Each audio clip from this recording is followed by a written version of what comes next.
Aquí estamos, yo soy Pedro Solá y esto es Artífices. Hoy vamos a platicar sobre los 5 episodios más importantes en la vida del genio renacentista, de Leonardo da Vinci. El primer momento tiene que ver con su formación en el taller de Andrea del Verrocchio.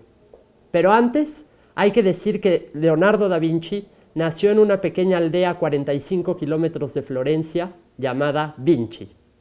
Era hijo de un notario y de una campesina que nunca se casaron. Después, su padre contrajo matrimonio y en la juventud de Leonardo lo invitó a que viviera con él.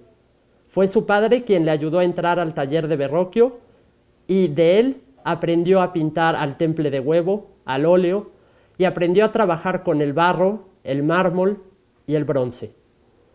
Da Vinci fue admitido en el gremio de San Lucas, que era la Asociación de Pintores Florentinos, en 1472, cuando el artista contaba con 20 años. Una década más tarde, en 1482, Da Vinci decide trasladarse a Milán y ahí es donde conoce a Ludovico Sforza. Ludovico Sforza le encarga, entre otras cosas, un monumento ecuestre y el gran mural de la Última Cena. En Milán entra también en contacto con un círculo de intelectuales muy importante, entre otros con el arquitecto Bramante y el matemático Pacioli. Es en esta época cuando Leonardo empieza a trabajar en asuntos diferentes a la pintura. Por ejemplo, participó en un concurso para hacerse cargo de la cúpula de la Catedral de Milán.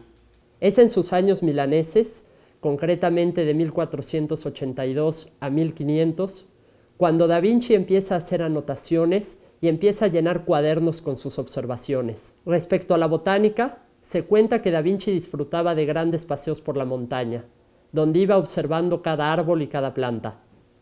Creía en una naturaleza viva.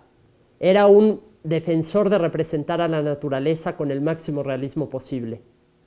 Y con respecto a la segunda disciplina, la anatomía, es alrededor de 1490 cuando él traza el hombre de Vitruvio. En esta misma época hace dibujos de cráneos, estudia estructuras, pero no es hasta 1506 que empieza con la disección de cadáveres. También utilizó corazones de vaca para estudiar la circulación sanguínea y trabajó al lado de Marcantonio de la Torre, un anatomista y médico famoso de la época.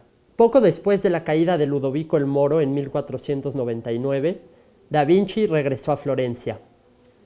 Ya en Florencia, en 1503, le ofrecen decorar el salón principal del Palacio Vecchio. Lo que le ofrecieron fue hacer un mural sobre la batalla de Anghiari, una batalla que ganaron los florentinos frente a los milaneses en 1441. Esto representó un proyecto en común entre Da Vinci y Miguel Ángel, puesto que Miguel Ángel era el encargado de realizar otro mural en el mismo salón. Lamentablemente, ninguno de los dos terminó el proyecto. Después de 2 estancias en Milán y 2 en Florencia, Da Vinci vivió por un corto periodo de tiempo en Roma, hasta que en 1517 aceptó la invitación del monarca francés Francisco I para establecerse cerca de su corte. Da Vinci vivió en Amboise, una ciudad que está a 25 kilómetros de Tours. Ahí murió el genio renacentista en mayo de 1519, según Vasari, rodeado por su colega Melzi y el monarca Francisco I.